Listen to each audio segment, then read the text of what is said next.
এত বড় একটা দল, সব দিকে তো নজর দেওয়া যায় না, এগুলো বিচ্ছিন্ন ঘটনা। আমরা 50 বছর ধরে শুনে আসছি বিচ্ছিন্ন ঘটনা। দু একজনকে বলছে আজীবনের জন্য দল থেকে বহিষ্কার।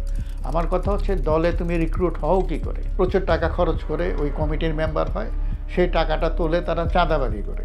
আমরা যদি একটা সত্যিকার অর্থে সংস্কার চাই, তাহলে এই রাজনৈতিক দলগুলোর ভেতর থেকে শুরু করতে হবে। বুক পকেটে নৌকা ঝুলিয়ে কেউ হাঁটে, আবার কখনো দেখি সে বুক পকেটে ধানের শীষ ঝুলিয়ে হাঁটে। বেসিক্যালি দুজনই চাঁদাবাজ। আপনার হয়তো মনে আছে যে বিশ্বজিৎ হত্যাকাণ্ডের কথা, কি নির্মম। একই ধরনের আমরা দেখলাম এই যে রিসেন্টলি এই যে রাস্তায় যে মেরে যে তাকে মানে কাপড় চোপড় খুলে তাকে ইট পাথর দিয়ে নৃশংসভাবে যে মেরে, এটা মানে চিন্তা করা যায় না যে বর্বরতার একেবারে চূড়ান্ত। এর থেকে বের হয়ে আসার উপায়টা কি? কারণ যারা এই কাজগুলো করছে তারা বেশিরভাগই কিন্তু দলের প্রশ্রয়ে আছে বা দলের আশ্রয়ে আছে বা কোনো দলের সাথে সংশ্লিষ্ট, কোনো উপজেলা, ইউনিয়ন, ওয়ার্ড কমিটির তারা হয়তো মেম্বার, এবং তারা প্রচুর টাকা খরচ করে ওই কমিটির মেম্বার হয়, সেই টাকাটা তোলে তারা চাঁদাবাজি করে 10 গুণ তুলে ফেলে। এবং এইগুলো চাঁদার বকরা, ব্যবসার বকরা, এগুলো নিয়ে মাঝে মধ্যে এদের মধ্যে গোলমাল লাগে, তখন এই সমস্ত খুনোখুনি হয়। তো রাজনৈতিক দলগুলো আমাদের এখানে এই ধরনের মানে দুর্বৃত্ত নির্ভর, তাদের ক্যাডার হচ্ছে তাদের দুর্বৃত্ত নির্ভর, চাঁদাবাজ নির্ভর। তো এই ধরনের সংগঠনের যে কালচার, যে প্র্যাকটিস, যে ধরনের লোক একটা স্লোগান দিল দলের পক্ষে, হ্যাঁ, স্লোগান দেওয়ার সাথে সাথে তাকে পার্টিতে নিয়ে কমিটির মেম্বার বানায় দিল।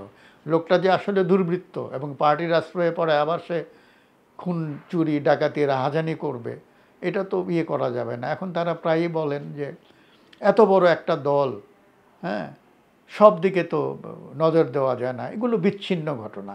আমরা 50 বছর ধরে শুনে আসছি বিচ্ছিন্ন ঘটনার এই ওয়াজটা।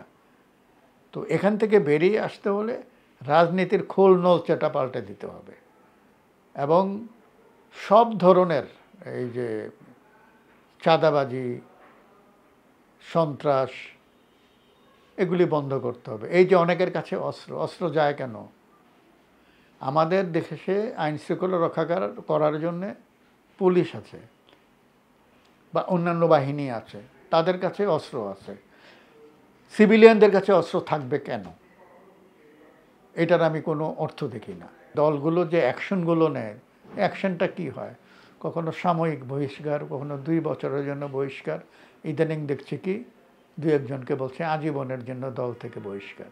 আমার কথা হচ্ছে, দলে তুমি রিক্রুট হও কি করে? স্ক্রুটিনিটা হয় কিভাবে? দলের রিক্রুটমেন্ট প্রসেসটা কি? এখানে তো হাত দিতে হবে। আমার দলের পক্ষে থাকলে, এই যে কিছুদিন আগে বললো না বিএনপির এক নেতা, যে আওয়ামী লীগের যারা ভালো লোক, যাদের বিরুদ্ধে অভিযোগ নাই, তারা যদি আসে তাহলে আমরা তাদেরকে নিয়ে নিব।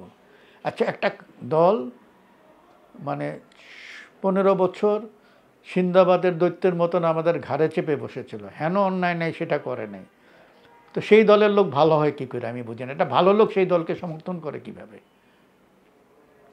এইটা আমার মাথায় আসে না। তো সুতরাং আমি দেখেছি যে আমাদের দেশের যতগুলো রাজনৈতিক দল আছে, যারাই ক্ষমতায় ছিল বা যারাই ক্ষমতা প্রত্যাশী, তাদের মধ্যে গুণগত তফাৎ খুব কম।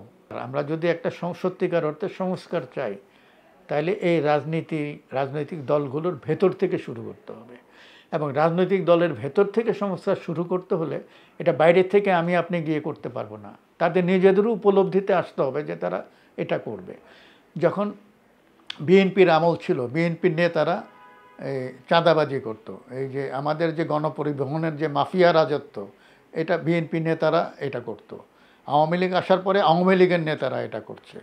এবং এই ট্রান্সপোর্ট সেক্টর থেকেই কোটি কোটি টাকা প্রতিদিন চাঁদাবাজি হয় এবং সেই চাঁদার টাকা বিভিন্ন জায়গায় চলে যায়।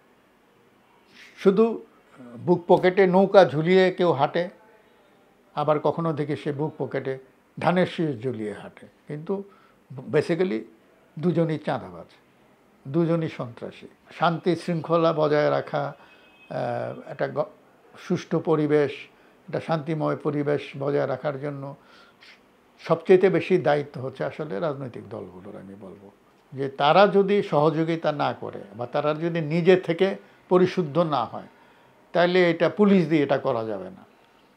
17 কোটি 18 কোটি মানুষের দেশ, আপনি কত পুলিশ নিয়োগ দেবেন? এটা তো সম্ভব না। তো সুতরাং হচ্ছে এই উপলব্ধিটা রাজনৈতিক দলগুলোর মধ্যে থেকে আসতে হবে এবং তাদের কথায়, কাজে, আচরণে তাদেরকে দেখাতে হবে যে তারা এগুলি প্রশ্রয় দিচ্ছেন না। তারা কিন্তু এখনও প্রায়ই আঙুল নেড়ে নেড়ে বক্তৃতা দিয়ে বলেন এটা বরদাস্ত করা হবে না, আমরা যদি ক্ষমতায় যাই আমরা দেখে নেব। এই কথাগুলো তো আমরা শুনি এদের মুখে। তো এগুলি হচ্ছে এক ধরনের প্রতিহিংসার রাজনীতি।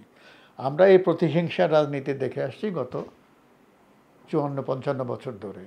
এটার একটা ইতি হওয়া উচিত।